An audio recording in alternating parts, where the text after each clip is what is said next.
அஸ்ஸலாமு அலைக்கும். Hello all, welcome to ரிஃபயர்ஸ் daily. No maida butter biscuit எப்படி செய்கிறதுன்னு பார்க்கலாம். வெறும் 4 பொருள் வச்சு பண்ணிடலாம். இது ரொம்ப கிறிஸ்பியாக நல்ல டேஸ்ட்டாக இருக்கும். டீ டைமில் கடையில் வாங்குகிற பிஸ்கட் சாப்பிட்றதுக்கு பதிலாக இந்த மாதிரி செஞ்சு வச்சுட்டு சாப்பிட்டிங்கன்னா ரொம்ப ஹெல்த்தியாக இருக்கும். மைல்டான ஸ்வீட்னஸோட எப்படி செய்கிறதுன்னு பார்க்கலாம். இது செய்கிறதுக்கு 1/2 கப் பட்டர், அன்சால்டட் பட்டர் எடுத்துக்கோங்க. 1/4 கப் பவுடர்ட் சுகர், இது கூடவே 1 கப் கோதுமை மாவு, 1 பிஞ்ச் உப்பு. நம்ம எடுத்திருக்க பட்டர் ரூம் டெம்பரேச்சரில் இருக்கணும். அப்போ தான் நம்ம விஸ்க் பண்ணும்போது ரொம்ப ஈஸியாக வரும். இப்போ ஒரு பவுலில் நம்ம எடுத்திருக்க பட்டரை சேர்த்துக்கணும். முதல்ல விஸ்க் வச்சு இந்த மாதிரி லைட்டாக மிக்ஸ் பண்ணி விடுங்க. நீங்கள் சின்ன சைஸ் விஸ்க் எடுத்தாலும் பெருசு எடுத்தாலும் கண்டிப்பாக அந்த விஸ்கில் போய் அது ஸ்ட்ரக்காக தான் செய்யும். அது பிரச்சனை இல்லை. நான் காமிச்சிருக்க மாதிரி இந்த மாதிரி உதறிட்டு நீங்கள் மிக்ஸ் பண்ணிக்கிட்டிங்கன்னா கரெக்டாக இருக்கும். இந்தளவு மிக்ஸ் பண்ணதுக்கப்புறம் இது கூட நம்ம எடுத்துருக்க சீனியை சேர்த்துக்கலாம். சேர்த்துட்டு இது எல்லாத்தையும் நல்லா பீட் பண்ணி எடுத்துக்கணும். 1/4 கப் சீனிக்கு ஸ்வீட்னஸ் ரொம்ப கம்மியாக தான் இருக்கும். உங்களுக்கு ஸ்வீட்னஸ் அதிகமாக வேணும்னா நீங்கள் 1/4 கப்பை 1/2 கப்பாக சேர்த்துக்கலாம்.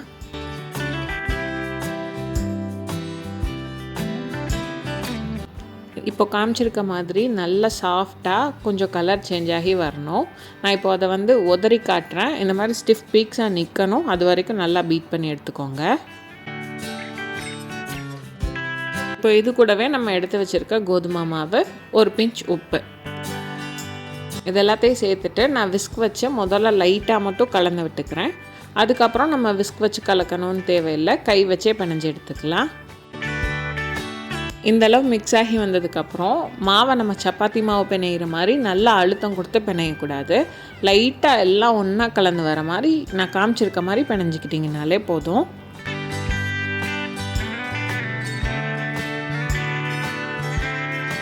இந்த மாதிரி கொஞ்சம் கொஞ்சமாக மிக்ஸ் பண்ணி எல்லாம் ஒன்று சேர்ந்து வர வரைக்கும் மிக்ஸ் பண்ணி எடுத்துக்கோங்க. பட்டர் ரூம் டெம்பரேச்சர் வந்ததுக்கப்புறமே மெஷர் பண்ணுங்கள். அப்போ தான் கரெக்டாக இருக்கும் மாவு பிசைகிறதுக்கு. நீங்கள் கெட்டியாக இருக்கும் போதே கட் பண்ணி எடுத்துட்டிங்கன்னா அது மாவு பிசையும் போது கரெக்டாக வராது, பத்தாமல் போயிடும். இந்த மாதிரி நல்ல சாஃப்டான டோவாக செஞ்சு எடுத்துக்கணும்.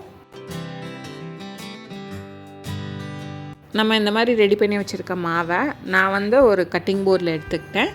நீங்கள் மாவு பரத்துற கட்டை இருக்குல்ல, அதில் கூட வச்சுக்கலாம். வச்சுட்டு நான் காமிச்சிருக்க மாதிரி இதை ஷேப் பண்ணி எடுத்துக்கணும். ரொம்ப அழுத்தம்லாம் கொடுக்க வேணாம். சும்மா கை வச்சு இந்த மாதிரி உருட்டினீங்கனாலே கரெக்டான ஷேப்புக்கு வந்துடும். ரொம்ப அழுத்தம் கொடுத்தீங்கன்னா மாவு உடஞ்சிடும்.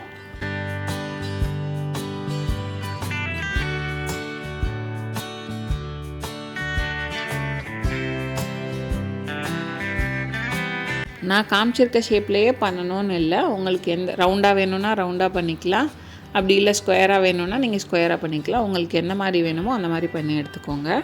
ஓவன் இல்லாமல் இந்த பிஸ்கட் பேக் பண்ணுறதுக்கு ஒரு அடிகனமான பாத்திரத்தில் மண் போட்டு அது ஒரு 10 நிமிஷம் ப்ரீ ஹீட் ஆனதுக்கப்புறம் ஒரு பிளேட்டில் பார்ச்மெண்ட் ஷீட் வச்சு இது எல்லாத்தையும் அரேஞ்ச் பண்ணிவிட்டு பேக் பண்ணி எடுத்துக்கலாம். 20லேருந்து 25 நிமிஷம் பேக் பண்ணிங்கன்னா போதும். இந்த மாதிரி நல்லா ஷேப் பண்ணி எடுத்ததுக்கப்புறம் ஒரு கிளின் ட்ராப் எடுத்து இந்த மாவை அதுக்குள்ளே வச்சு நல்லா கவர் பண்ணிவிட்டு 1 மணி நேரத்துலேருந்து 2 மணி நேரத்துக்குள்ளே இதை ஃப்ரீசரில் வச்சு எடுத்துக்கணும்.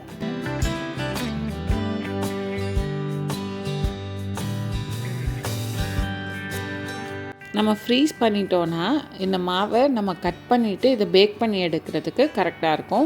ஃப்ரீஸ் பண்ணாமல் நம்ம இதை ஷேப் பண்ணுறதுக்கு ட்ரை பண்ணோன்னா இது உதிர்ந்து போயிடும். 1 மணி நேரத்துக்கு அப்புறம் இந்த மாதிரி இந்த கிளிங் ஃபிலிம் எல்லாத்தையுமே அதுலேருந்து ரிமூவ் பண்ணிவிட்டு இதை கட்டிங் போர்டில் வச்சு நமக்கு என்ன ஷேப்பில் வேணுமோ அந்த மாதிரி கட் பண்ணி எடுத்துக்கலாம். மினிமம் ஒரு 1/2 இன்ச் அந்த தடிமனில் இருக்க மாதிரி கட் பண்ணி எடுத்துக்கோங்க. நான் கட் பண்ணி காமிச்சிருக்கேன்.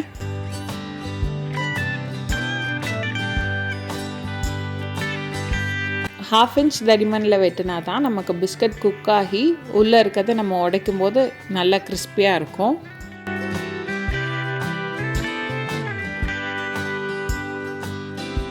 முடிஞ்ச வரை எல்லாமே ஒரே ஷேப்பில் இருக்க மாதிரி கட் பண்ணி எடுத்துக்கோங்க. ஒரு பேக்கிங் ட்ரேயில் பட்டர் ஷீட் விரிச்சிட்டு நம்ம கட் பண்ணி வச்சுருக்க எல்லா குக்கீஸையுமே இதில் அரேஞ்ச் பண்ணி வச்சுக்கலாம். இதை அரேஞ்ச் பண்ணுறதுக்கு முன்னாடி 180 டிகிரி செல்சியஸில் அவனை ஒரு 10 நிமிஷம் ப்ரீ ஹீட் பண்ணிக்கோங்க. இந்த மாதிரி எல்லாத்தையுமே அரேஞ்ச் பண்ணதுக்கப்புறமா ஒரு ஃபோர்க் வச்சு நான் காமிச்சிருக்க மாதிரி லைட்டாக ஒரு சின்ன ஹோல், ரொம்ப பெருசாக போட்டுறாமல் லைட்டாக மற்றும் ஷேப்புக்காக லைட்டாக இந்த மாதிரி பண்ணி வச்சுக்கோங்க.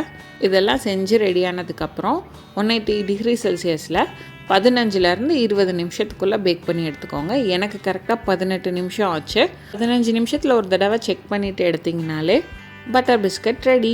இதே மெஷர்மெண்ட்டில் நீங்கள் வீட் ஃப்ளாருக்கு பதிலாக மைதா வச்சும் செய்யலாம். ஆனால் வீட் ஃப்ளாரில் செஞ்சிங்கன்னா கொஞ்சோன்னு ஹெல்த்தியாக இருக்கும், நல்லா மொறுமொறுன்னு இருக்கும், ரொம்ப சாகியாக போயிடாது. கண்டிப்பாக ட்ரை பண்ணி பாருங்கள். ட்ரை பண்ணிவிட்டு எப்படி இருந்ததுன்னு கமெண்ட்ஸில் சொல்லுங்கள். நீங்கள் டீயில் பிஸ்கட் டிப் பண்ணி சாப்பிடுவீங்க, அது உங்களுக்கு பிடிக்கும்னா நல்லா ஸ்ட்ராங்காக ஒரு டீ போட்டு அந்த பிஸ்கட் செஞ்சு டிப் பண்ணி சாப்பிட்டு பாருங்கள், செம்மையாக இருக்கும். இந்த வீடியோ பிடிச்சிருந்தா ரிஃபைஸ் டெய்ரியை லைக் பண்ணுங்கள், சப்ஸ்கிரைப் பண்ணுங்கள், ஷேர் பண்ணுங்கள்.